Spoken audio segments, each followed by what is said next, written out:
বন্ধুরা, আজকে যাচ্ছি কলকাতা অন্যতম মোস্ট ভাইরাল হওয়া পুজো প্যান্ডেল, সেটা হচ্ছে দমদম অর্জুনপুর। আমরা সবাই ক্লাবে দুর্গাপুজো মণ্ডপে। তোমরা কিভাবে এই মণ্ডপে যাবে আমি ভিডিওতে বলে দেব। প্রথমে দেখো দমদম স্টেশনে নামলাম, তারপরে সামনে একটু হেঁটেই সামনে দেখবে অটো আছে, সেখান থেকে অটো ধরে সোজা চলে যেতে হবে নাগের বাজার। নাগের বাজার থেকে আবার অটো কিংবা টোটো ধরে চলে অর্জুনপুর আমরা সবাই ক্লাবে চলে যেতে হবে। ভাড়া নেবে 10 টাকা। তারপর কিছু দূর হেঁটেই চলে আসতে হবে। আসার পর আমরা সবাই ক্লাবে চলে আসব। আর দেখো পঞ্চমীর দিন গিয়েছিলাম আর কতটা ভিড়। তো আমরা কিন্তু টানা 2.5 ঘন্টা, মানে আমরা 10টার সময় লাইনে ঢুকেছিলাম আর 12:30টার সময় কিন্তু মন্দিরে প্রবেশ করেছিলাম। অনেকটা বড় লম্বা লাইন ছিল। তো তোমরা কিন্তু এই সুন্দর প্যান্ডেলটা দেখতে গেলে এই শর্টকাটে আসার আমি সহজ রাস্তাটাই তোমাদের বললাম। অবশেষে আমরা পৌঁছে গেলাম অর্জুনপুর আমরা সবাই ক্লাবে। তো ভেতরে ঢোকার দেখো সময় ভিউটা কতটা সুন্দর ছিল, অসাধারণ উপস্থাপন ছিল চারিদিকে। তো প্রচুর লোকের ভিড়, তার ভিতরেও কিন্তু ভিডিও করেছি। তো তোমরা যারা বাড়িতে রয়েছো তারা আমার ভিডিওটা দেখে উপভোগ করো। আর দেখো এখানে আমাকে একটু আমার বর ভিডিওতে তুলেছিল, তো আমি বলছিলাম খুবই সুন্দর হয়েছে।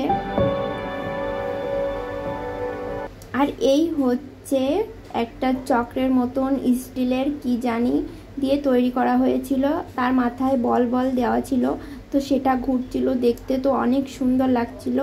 তো ভিতরে তোমরা না প্রবেশ করলে বুঝতেই পারবে না।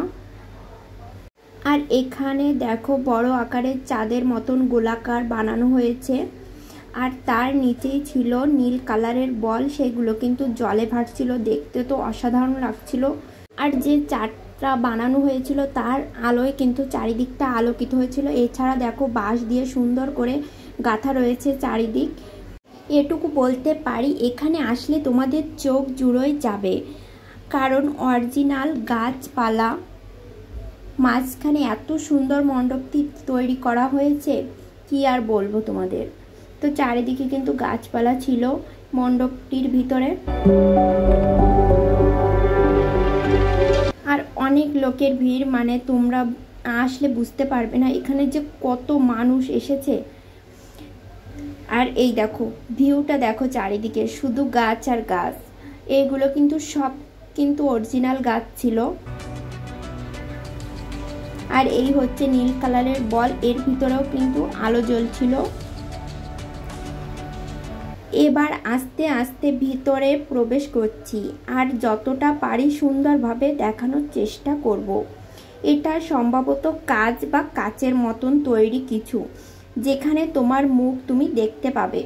দেখে সত্যি চোখ জুড়ায় যাচ্ছিল। আর এখানে দেখো বাঁশ দিয়ে কি সুন্দর সাজানো ছিল, আর উপরে ছিল ঝাড়বাতি।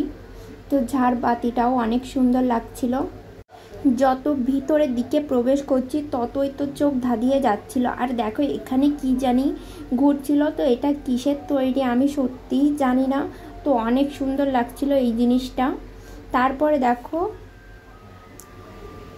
প্রবেশের চারিদিকে নীল রঙের বল দিয়ে চারিদিক সাজানো হয়েছিল, আর এই বলের ভিতরে কিন্তু ছোট ছোট আলোও জ্বলছিল। তো মাথার উপর থেকে শুরু করে নিচে পর্যন্ত কিন্তু এই বলগুলো ছিল।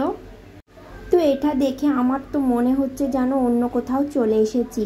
আর এটাই হচ্ছে আমরা সবাই ক্লাবের প্রতিমা। এখানে মাকে কিন্তু যোদ্ধার বেশে উপস্থাপন করা হয়েছে, অপূর্ব লাগছিল। তোমরাই দেখো মনে হচ্ছে যেন মা যুদ্ধার জন্য প্রস্তুত।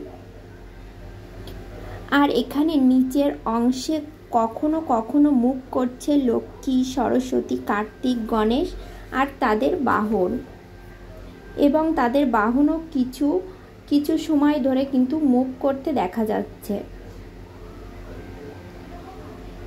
অসাধারণ উপস্থাপন, তোমাদের বলে আমি সত্যি বোঝাতে পারবো না। সত্যি এখানে এসে খুব ভালো লাগলো, চোখ ধাঁধিয়ে যাচ্ছিল আমার।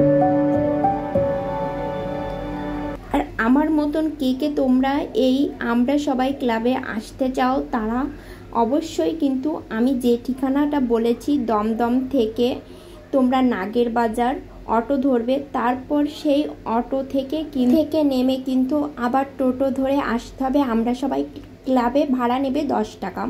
তারপরে কিন্তু এই সুন্দর ক্লাবে তোমরাও চলে আসবে আমার মতন। আর বুঝতে যদি কোনো অসুবিধা হয় অবশ্যই কিন্তু আমার কমেন্ট বক্সে কমেন্ট করবে, আমি অবশ্যই তোমাদের ঠিকানাটা সঠিকভাবে দেওয়ার চেষ্টা করব। আর আমার এই ভিডিওটা কেমন হয়েছে অবশ্যই কিন্তু তোমরা কমেন্ট করে জানাবে। আর যারা নতুন তারা অবশ্যই আমার চ্যানেলটা সাবস্ক্রাইব করে আমার পাশে থাকবে, আর একটা করে লাইক করতে ভুলবে না।